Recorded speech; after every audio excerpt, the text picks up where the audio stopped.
Hello, everyone, and welcome back to another episode of Our Own Devices with Nandagopal Rajan. And again, no prizes for guessing who is speaking. This is Nandagopal Rajan, as the name suggests. And with us, again, as our promise is, we have a great guest. This is Chris Novak, who's Global Director at the Threat Research Advisory Center of the Verizon Business Group. Chris, welcome to the show. Thanks. It's a pleasure to be here. So, Chris, can we start by talking a little bit about what exactly does the Threat Research Advisory Center do? Because as a brand, I guess India knows Verizon, but it's not a brand Indians interact with quite a lot. Sure. Yeah. So, my particular group within Verizon really focuses on helping customers with their cybersecurity. So, if you kind of think of, every organization needs some kind of governance program, some kind of policies, procedures. Typically, along with that, you have, programs, technology stacks, resource playbooks, things like that. They may also have, governance requirements or compliance requirements that they need to meet. So helping customers achieve all of those objectives, and I think it's especially needful now because the cybersecurity market is so tight. The challenge we see a lot of organizations face is finding the talent and retaining the talent to be able to accomplish their objectives. And so I think there's a unique opportunity there for us to be able to help organizations so that they can really focus on what their business objectives are, and potentially allow us to help them in some respects as it relates to their security objectives. Are we also living in interesting times, given that the pandemic has sort of thrown all the planning out of the door, and you have this hybrid workspace sort of come into play. You have people bringing in their devices into the office environment now as people start coming back to offices trying to figure out how to fit that into their IT management. Is it really interesting times? Yeah, no, it is. And in fact, I don't know the last time we've seen times as, quote, interesting as this. We kind of went through, or maybe I'd say we're going through kind of two big periods of change. When we entered the pandemic, everybody had to figure out how to work from home. Now, I don't know if you'd say we're exiting the pandemic, but something is changing and people are starting to go back to the office. And that's a whole nother routine. And neither one of them are what we're used to, right? Before the pandemic, most people were probably in the office full time. Then came the pandemic, and most people were home full time. Now people are kind of exiting the pandemic, but they're not going back to work full time, and they're not working from home full time. A lot of them are doing some kind of hybrid in the middle. And to the point that you just brought up, I think that a lot of organizations are struggling with how do they implement security, right? Because a lot of times what we find is, you look for patterns of unusual activity to potentially key in on something that might be suspicious or malicious. But everything nowadays is kind of unusual and abnormal because nobody's sticking to their normal routines. So that does bring about a lot of interesting challenges, and also a lot of security teams that are used to having worked together in a security operations center where you'd have all these people in one room easily be able to walk to the other stakeholders in the room and discuss what's concerning them, maybe what new alerts have popped up. Now maybe some of those people are in the office and some are not. So and it sounds like maybe a simple little thing to get over, but the reality of it is, if something pops up and then you need to get a hold of someone and you can't reach them on the phone, or you can't reach them via email or Slack, then where do you go?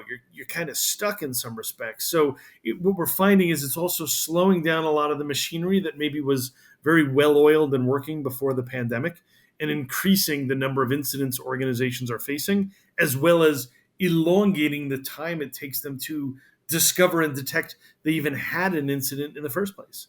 Is it also leading companies and people like you to rethink the SOPs of how you protect people in an office, in a work from home environment, and in this constant hybrid mode where they are maybe coming to office one day and going out? So does this mean that you have to be more flexible at a very policy level to figure out how do you make this happen without these daily pain points? Yeah, no, you're absolutely right, and that is something that everybody is striving to figure out what's the right balance. Because the other challenge is not everybody is returning to the office in the same way, right? You may have it different by city, different by country, different by business unit.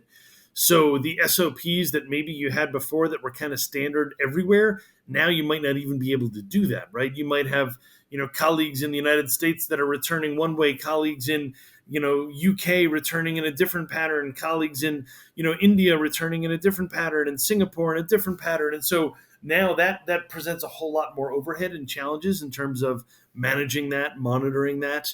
And then also, when things like an incident does arise, my team gets called in. We respond to incidents anywhere in the world in 24 hours. That's like our big famous thing. You have an incident anywhere, we will have people there responding to whatever that is in 24 hours. And now what we find is some of the biggest challenges customers have is they may not even have people there anymore. So they may have an Mm. incident and it has to all be done remote. Thankfully, we're well set up to be able to do that. In fact, we had that capability even before the pandemic happened. And so we were able to really easily pivot and help customers, deal with incidents at a time where maybe they couldn't be in their own offices, or they couldn't have guests and visitors into their offices. But we were able to help them through that. And for them, it might have been a bigger struggle just because they weren't ready for it. They weren't used to it. I have over the years had cyber experts telling me that the cyber criminals or people who want to exploit are always one step ahead. So are you in that situation now because you have the hybrid environment, which also means that you are leaving a lot of doors open, and exploitations can happen. So are you seeing more attacks happen? Are you being extra careful now? How does that work? Yeah, so I would say the amount of attacks has not decreased. If anything, it's only increased. And I think, the upside that I don't know if you want to call it the hacker community or the threat actor community has is they've kind of always worked remote. For them, this is not a new way of working. Most of them were not working from, quote, an office, if you will. So for them, nothing really has changed. And for them, in fact, a lot of things have actually probably gotten easier because, people are anxious, people are stressed out, people are nervous. You combine the pandemic with other geopolitical things going on, right? The Russia, Ukraine, and all sorts of other activities. Everybody's on edge. So I'd actually argue that it's probably easier for threat actors to find people at a weak point because I think a lot of people they're just tired, they're just exhausted, and that makes them easier targets. And that honestly makes a lot of work for us to help organizations, overcome that. So yeah, there is a little bit of kind of that cat and mouse where they're always trying to stay one step ahead of us, and we're always trying to stay one step ahead of them. I think one of the benefits we have is as Verizon, we operate a giant portion of the internet backbone, and with that, we see and have visibility into the attack landscape. When a threat actor is targeting a victim, that traffic goes across the internet, and we may actually have visibility into that attack traffic. We may be able to stop it before it results in an actual incident or breach, or we may be able to warn others, hey, look out for this may be coming, and maybe you can put blocking or other protection or detection mechanisms in place. So that's always something that we're really kind of leaning in and trying to help organizations, combat that kind of threat scenario. But yeah, I think that the threat actors do have an advantage of, for them nothing really has changed, whereas for us, we're kind of dealing on multiple wars on multiple fronts, if you will.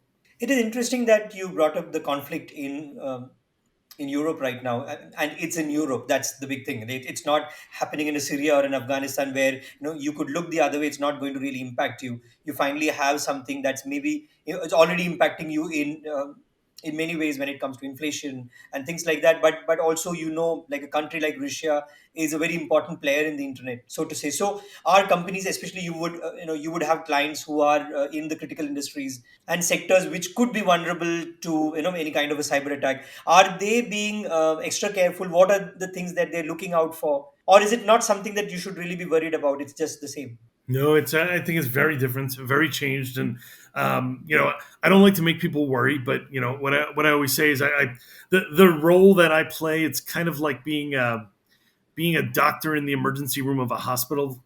Very rarely does someone come in with just a cold or a stubbed toe. They come in with usually really horrible things. That's why you go to the emergency room. And so that's kind of the view of the cyber landscape I have, is I generally get pulled into and help with a lot of the really bad situations. The Russia Ukraine situation is another one of those that's really bad. And right now we're seeing a lot of things play out at a physical level, at a kinetic level, at a military level, but it's also playing out at a cyber level. We've already seen Russia conduct attacks against assets in Ukraine, and then also against assets, in other countries that may be, supportive of or sympathetic to Ukraine, or deploying sanctions against Russia in some way. And so, as a result, that is a whole new level of concern that organizations need to be watching out for. One of the biggest things that I recommend organizations look to, if this is a new concern for them, and when I say that, what I mean is, if you're an organization where you feel like you've already planned for this, and this is just, hey, we've got a plan for how we deal with it, and we're going to execute that plan, and we feel comfortable, then maybe you don't need to do a whole lot different. But if you're an organization that's asking yourself, hey, you know what, I'm a little nervous that this may bring new threats, I'm concerned that we may see new and different types of attacks, the thing that I recommend organizations in that position do, look at what you're doing from a threat intelligence perspective. Do you have a threat intelligence platform? Is it integrated with your other security apparatus and orchestration tools? Do you have a threat intelligence feed you're comfortable is providing you with good real-time insights into a conflict like what we see here between Russia and Ukraine? Because if the answer is not, I feel comfortable with all of that, then you really need to reevaluate all of that, because that's the number one thing that we see organizations asking. And I tell them the fastest way to get actionable insights is with a good, strong threat intel platform and a threat intel feed that can deliver that information to you kind of machine to machine. So when I see something and I put it in my feed, that very same moment you're receiving it, your tools are blocking whatever that is. So if it hits you 5 minutes later, you're already blocking it and you didn't have to do anything special to make that happen. At times when we talk about these kind of threats, we are looking at it from an organizational level, but often the actual battles are fought at the end point, the end device level. How do you look at that? Is it securing every smartphone, every computer out there? So I think the first thing organizations need to do is understand what endpoints they have. And that may sound very basic and rudimentary, but what I really find is that when we go in and we do a lot of incident response and forensic investigations, when victims, have breaches, one of the biggest challenges we see they face is they don't know what they have. And I don't mean they don't know that they have laptops and servers and phones and tablets. It's they don't know how many they have. They don't know where they are. They don't know who has them and what they're doing with them. They don't know which ones are patched and which ones are not. And so, I say that there's, that's a fundamental basic part of security. The first thing you need to understand is, what are the assets you have that you want to protect? Then what is your risk management and vulnerability management and patch management program look like as it relates to those assets? Because if you now know what you're trying to protect, the systems, the applications, the data, the users, then you can apply security programs to that to keep it secure.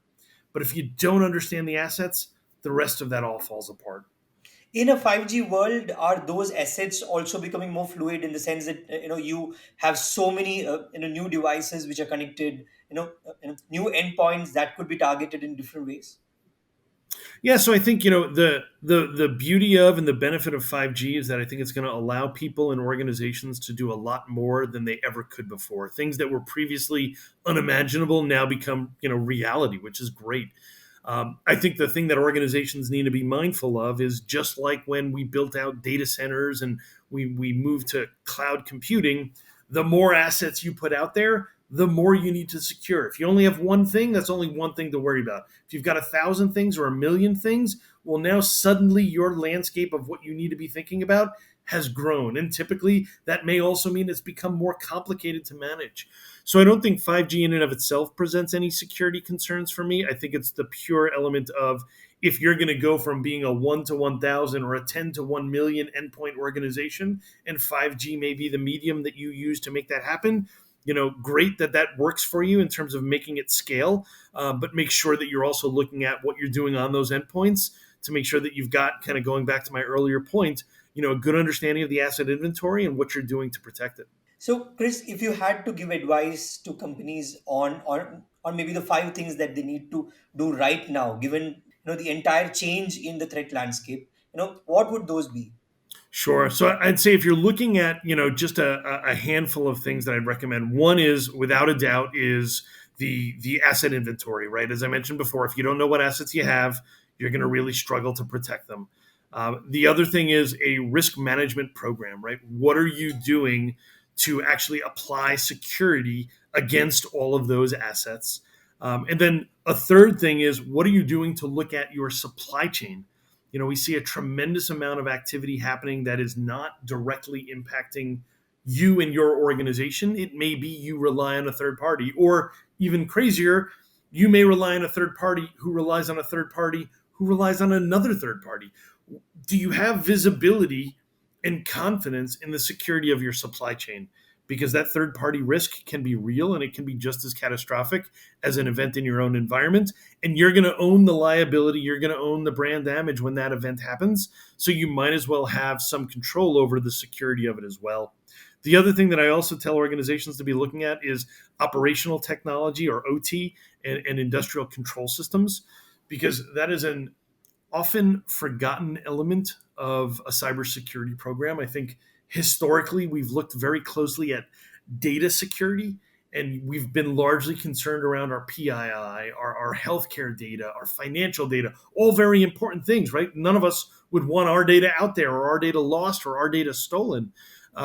But then when you look at the operational technology side and the industrial control system side, this is an area where the cyber world really meets the physical world in ways that I think a lot of organizations hadn't contemplated.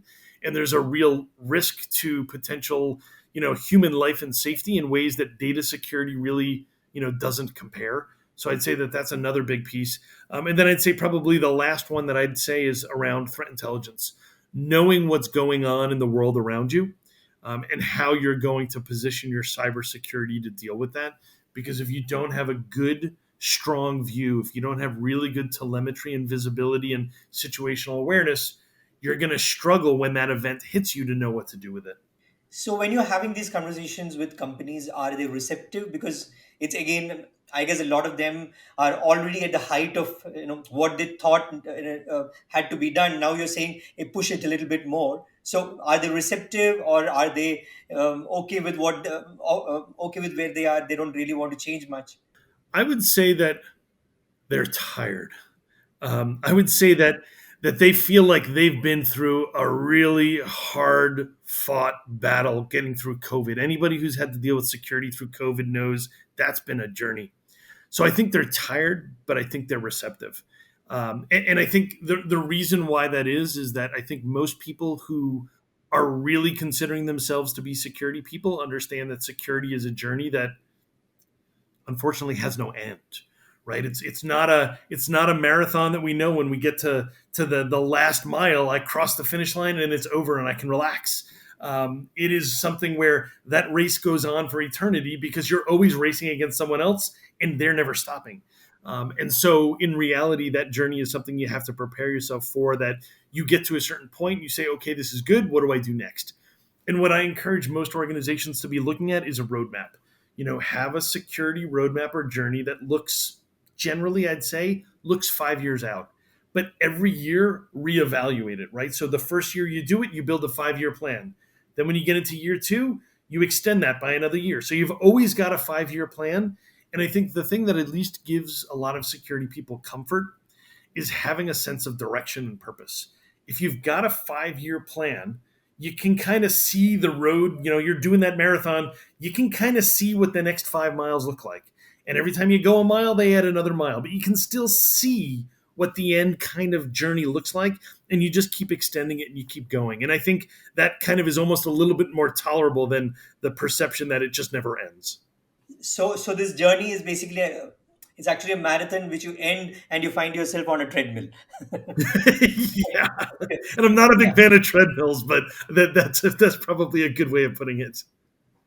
Yeah, thank you, Chris, for this very insightful. I'm sure a lot of companies in India and across the world will find this, very useful. Maybe they need to rejig their strategy. They need to rethink, how to take on this how to take on these new challenges.